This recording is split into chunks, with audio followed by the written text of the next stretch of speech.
Russia needs to be cut off from the world economically for this completely unjustified and unprovoked attack, which has resurrected the old imperialist idea of spheres of influence, where Russia will deny the freedom of its neighbours to choose their own path.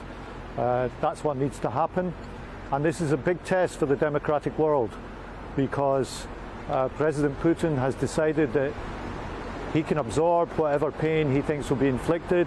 He may be making a judgment that the West is weak.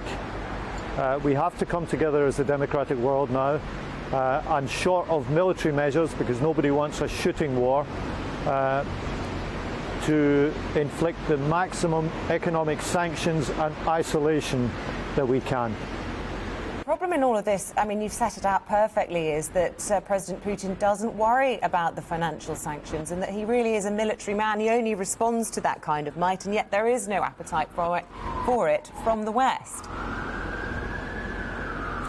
No, because I think everybody understands what that would mean. Look, in terms of military readiness, of course we support NATO, we stand with our NATO allies. It was a Labour government who established NATO at the end of the Second World War. That's still a crucially important international alliance, and we will stand in solidarity with those countries.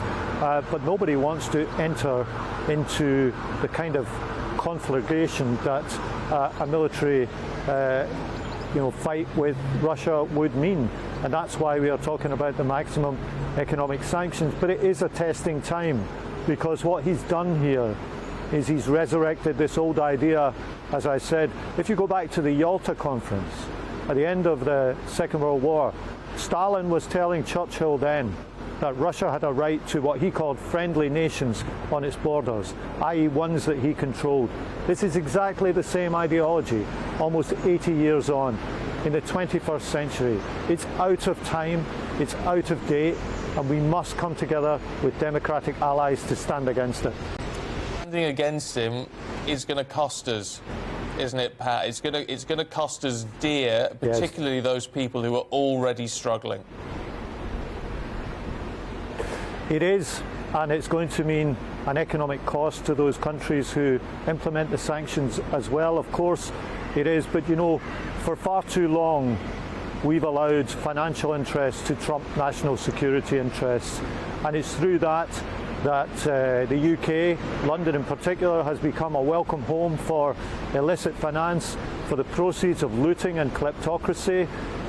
It's not the wealth that really belongs to these oligarchs that's stored here. It's the wealth of the Russian people that's been taken from them.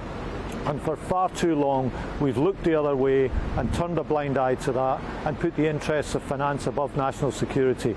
That's got to stop now.